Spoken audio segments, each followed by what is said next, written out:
And welcome everyone to Beyond the Forecast. I am Chief Meteorologist Michael Stevens, and today, well, we're going to talk a little bit about the air quality. Right now across the Great Lakes, we have some pretty bad air quality, and it's all because of the wildfires up in Canada, low pressure system up in Canada, kind of pinwheeling all of that down into the Great Lakes, and that is what we are currently seeing, along with some warmer temperatures and some muggier conditions, which doesn't spell great conditions for anybody who might be sensitive to those particulates in the air. So today we're going to have meteorologist John Gross talk about air quality. Yes, we've run this a few times, but it seems fitting right now to break down air quality, what we look for, and what do air quality advisories mean when you see them, where we should be, where we currently are, and what it means to you. So we'll have that coming up, and then I will break down the difference between drier air and also muggy air, and why it's so important to exercise precautions in these type of conditions when it comes to this bad air quality. Why is it tougher for some people to breathe when you have muggy conditions as well as these higher leveled particulates in the atmosphere? We'll have that, and then at the end, if we have time, we'll take you back into our live streaming Beyond the Forecast podcast with me and meteorologist Haley Fischetti at the end of the show. But first up, this day in weather history. This one's pretty cool because yesterday, back in 1936, Michigan broke its all-time record for heat. So let's kind of break this all down, because today is July 14th, it's not July 13th. But July 14th, 1936, extreme heat prevailed across the United States as severe drought raged from Texas to North Dakota. The Dust Bowl era, right? Well, record high temperatures were recorded in 16 states that summer, including readings as high as 120 degrees, including right here in Michigan, northern Michigan to be in fact. On July 13th, 1936, 112 degrees was recorded in Mayo and still has not been broken to this day. 112 degrees, July 13th, 1936. So through this week of July, back in 1936, records were just being broken like crazy. But on this particular date of July 14th, 1936, afternoon highs at 113 different temperature stations in Iowa averaged 108.7 degrees. 113 stations mushed together averaged 108.7 degrees. That is wild. That is hot. But when you look back at 1936 in the Dust Bowl era, yeah, it was dry. And that is why the temperatures were pretty crazy across the United States. Dust was rampant, moisture was not, and temperatures were way up. So there you go. That was this day in weather history. All right, trivia time. Friday, we wanted to know what wind speeds make a severe thunderstorm warning. Is it 60 miles per hour, 70 miles per hour, 58 miles per hour, or 40 miles per hour? The answer is 58 miles per hour. Once winds get to 58 or more, severe thunderstorm warning. So there you go. Today we want to know true or false. All right, don't hate me on this one, men. Men are more likely to be struck by lightning compared to women. QR code, right there. Hit it. We'll have the answer for you tomorrow, and I'll break it down a little bit more. But true or false? Men are more likely to be struck by lightning compared to women. All right, weather word of the day. Today is subvortices. Subvortices. All right, subvortices. If you've ever seen a multi-vortice tornado, the subvortices are those smaller areas of strong rotation inside of a tornado. So I've only seen one that I can recall on video. I've actually never seen a tornado in real life, but I think I saw one on a video. It was out in the Central Plains, but the tornado was very large, and then as it was rotating, you could see other little vortices of tornadoes. Those are extreme rotating pockets of air inside or just on the outside of that tornado. That is a subvortice. So it's a bunch of tiny pockets of severe rotation within or on a tornado. So there you go. Subvortices. Weather word of the day. All right, viewer photo of the day. Brought to you as always by Great Rooms. Today's picture is sent to us from Terrell Cockrum. It is a female mallard on Lake Cadillac taking a little bath, keeping those pretty feathers beautiful. Thank you, Terrell, for sending that in. Such a gorgeous picture. I love ducks. Ducks are always awesome, especially mallards. I have a thing for mallards, don't know why. But Terrell, thank you so much for sending that in. And as always, thank you to Great Rooms for sponsoring Viewer Photo of the Day.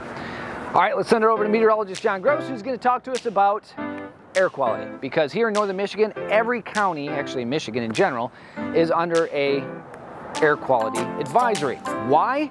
The wildfire smoke up in Canada making its way down to the Great Lakes. What does that mean to you? We break it all down. We'll have that coming up right after the break.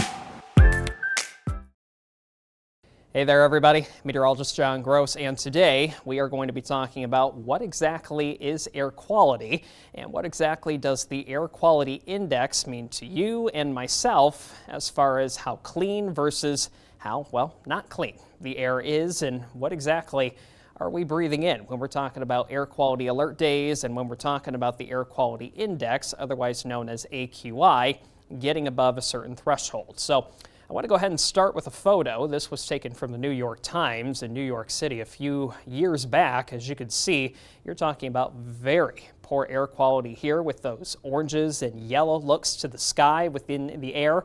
This was a day in New York City when you were talking about the air quality index over 500. Now, to put that in perspective, we'll go over exactly what those numbers mean in just a sec, but as you're talking about the air quality index, when you start to get those numbers above 100, that's when it starts to become unhealthy pretty much for anybody who has a respiratory system, otherwise known as lungs, helping you breathe in air to pretty much keep yourself alive. So not good news when you're talking about the air quality looking scenes like this. So again, AQI, that is the short algorithm for what we're talking about and what we mean by air quality index. So that is the indicator of air pollutants and the health effects that come along with when you're talking about poor air quality. So here's the charts, and here's a look at those numbers. Remember, we were talking about over 500 in that photo we showed you into New York City.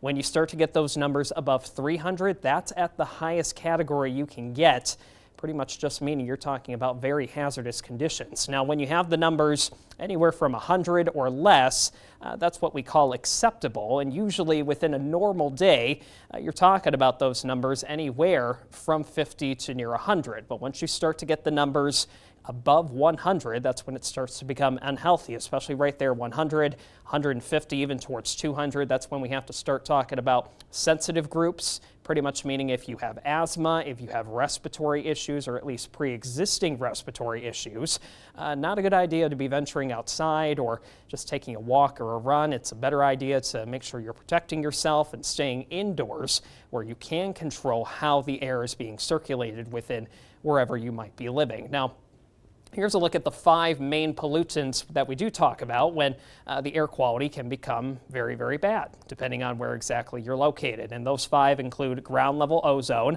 You're also talking about particulate pollution that can just come from any car.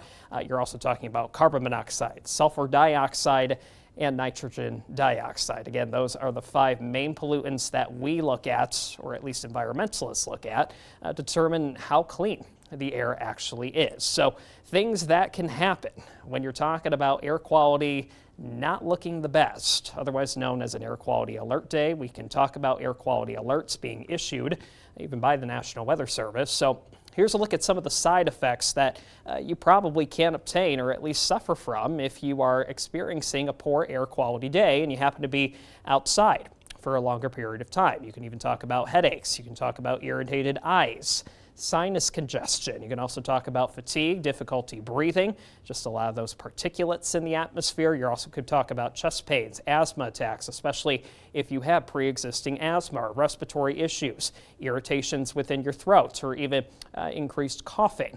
Those are main things that, unfortunately, we see as side effects with us humans, or even animals as well, when you're talking about poor air quality. So what can you do to prevent yourself from experiencing some of those side effects if we're talking about a poor air quality day? Well, staying informed.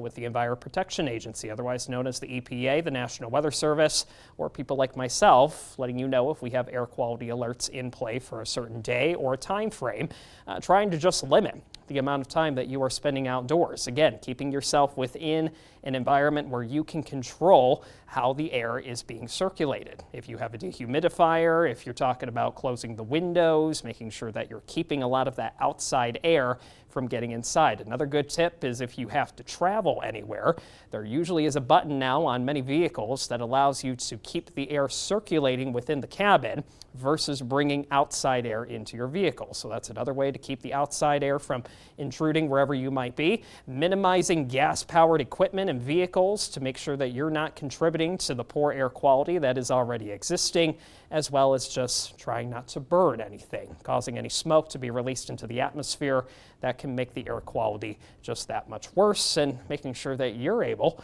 to just breathe normally and healthy. I'm meteorologist John Gross for Beyond the Forecast.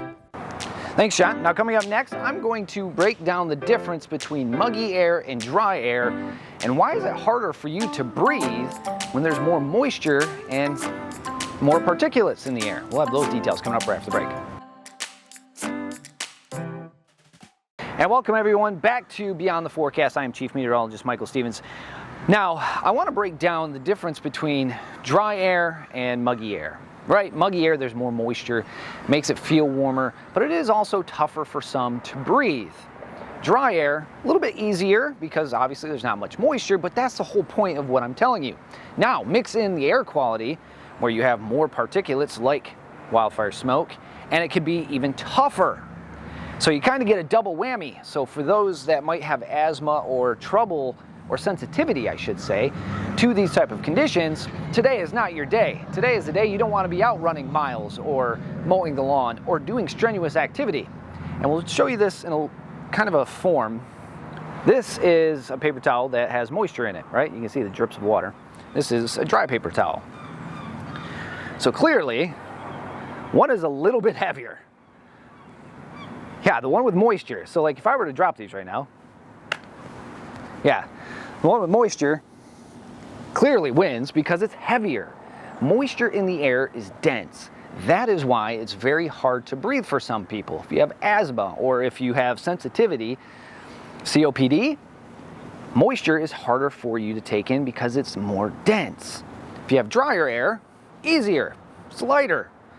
Now, mix in the particulates that are in the atmosphere right now, which we have a very great little website here to check out. This gives you the numbers of particulates in the atmosphere. Our average, where we should be, what they call average, is 80. Well, northern Michigan, we are anywhere right now from 125 to about 140. So we are way above that. And yes, it is very hazy. But on top of it, it's also very muggy. It is warm. Our dew points are in the 60s, possibly low 70s today, which means you take those particulates, it's in that moisture, so not only on top of the very wet, dense air, you have the particulates in that wet, dense air. So you're getting a double whammy if your lungs do not like moisture or even particulates in the air.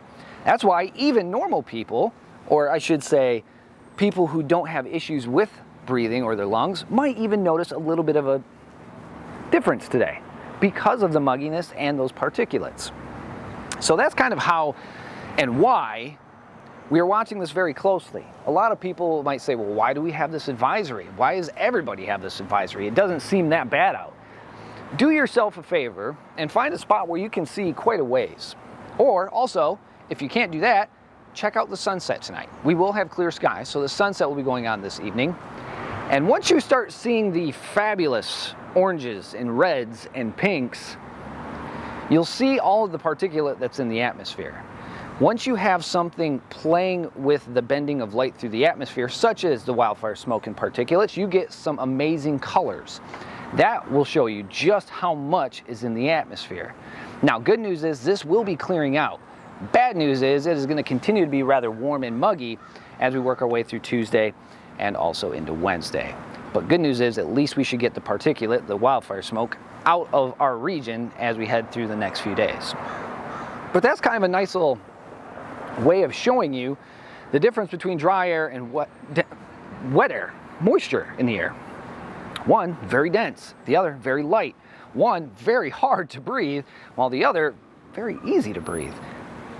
You ever wonder why some people go to Arizona? Drier air. Some people like that drier air because it's easier to breathe. Others, heat, humidity, doesn't bother so much. But if you have trouble breathing, that drier air is what we're aiming for, without the particulate. If you have the dry air and the particulate, yeah, you still have the issue. But if you have muggy air and the particulate, you have double the issues. What we would really enjoy having is just some drier air that's not too dense, that isn't full of wildfire smoke. That, unfortunately, is Mother Nature, and that, unfortunately, comes and goes here in northern Michigan. So there you go. A little bit of fun, science, and weather for you. We'll be right back with one last segment here on Beyond the Forecast. And welcome back, everyone, to Beyond the Forecast. Again, I am Chief Meteorologist Michael Stevens, and every Tuesday at 10 a.m. we have our live streaming Beyond the Forecast podcast, where meteorologist Haley Fischetti and I sit down and we talk about things that are going on, usually around the same week that we're talking, whether it's national or whether it's local, whether it's our weather that we're dealing with, or maybe some are seeing crazy weather. Well, last week we talked about the Cherry Festival, the warmer temperatures, the brief tornado warning that we had in Gladwin County, but we also talked about the flooding in Texas. What caused it, why they're seeing it, and what can we do to help that area? Well, here's a little segment from it. Check it out. Now let's talk about something that's been in the news. I got to get Haley out of here in a timely fashion, so it's 10:18. Oh, we got time. We're good. We're good. Let's talk about Texas. Devastating. Absolute devastation down in Texas. Yes. And we want to talk about this from the meteorology side of things, and exactly what has happened and what is right. Right. And what has gone right, I should say, leading up to this, and basically why this is pretty much one of the worst natural disasters. Flooding is... What did we always say in our podcast? That water will always find the path of least resistance. What you need to remember with water scary. is, one, is it is always going to be the biggest force from Mother Nature. You cannot stop water. No. Water will always find the path of least resistance. When you live in a floodplain in Texas, it's even more accentuated. Yeah. If you've never seen Texas or been to Texas, Texas has about this much topsoil, Yeah. and then it's rock. So water has nowhere to go but following Stays on the surface. the surface. Yeah. So now let's take 21 to 30 inches of rain in a floodplain and send that to tributaries, lakes, Yeah. all these areas. 21 inches of water for just one spot is a lot of water. It's a lot. Now we'll start spreading that over miles. That is a ton of water. You're seeing rivers swell. You're seeing lakes swell. You're seeing... You saw lakes rise 51 feet. Yeah. Like, that's how much water There's nowhere for the water moving. to go. So once that water has nowhere else to go, it's going to fan out, and it's going to Yeah. continue. Flash flooding in Michigan is different than flash flooding in Texas. Yes. Flash flooding in spots like Arizona, New Mexico, Texas. You have literal minutes to get out of the way, or you might not have anything left. Exactly. In Michigan, we are very topography porous. We have hills. A lot of the water runs to the bigger lakes. I always go back to Ludington when they got 14 inches of rain in a matter Right. of a few hours. Yeah, they had localized flooding, but nothing Ponding on the like- roadways. Like, Right, you take 14 inches of water in Texas and you have life issues on your hands. Yeah. Life-threatening conditions. In Michigan, it's just we are built different because we have sand that accepts water. We have rocks farther down. we Flash have flooding topography. happens in hours here, where Texas it happens Minutes. in minutes. And So- that's what happened. This was a natural disaster that is, very, very sad. Yes. National Weather Service pulled the right triggers at the right times. The question that a lot of people have been asking is the timing of it, the timely fashion. It was like, yeah, but who's to say people are in the right place to get those? And that's every Tuesday, 10 a.m., Beyond the Forecast live streaming podcast, if you want to tune in. And we discuss with you because it's live streaming. So what you type, we see and we interact with. So just remember that if you want to sit down with Haley and I and chat about some weather stuff. So thank you for joining us today on Beyond the Forecast. I'm Chief Meteorologist Michael Stevens for meteorologist Haley Fischetti and meteorologist John Gross. We do appreciate you being here. Be good, stay safe, take care. We'll catch you all tomorrow at 4:30 for more Beyond the Forecast. Bye, everybody.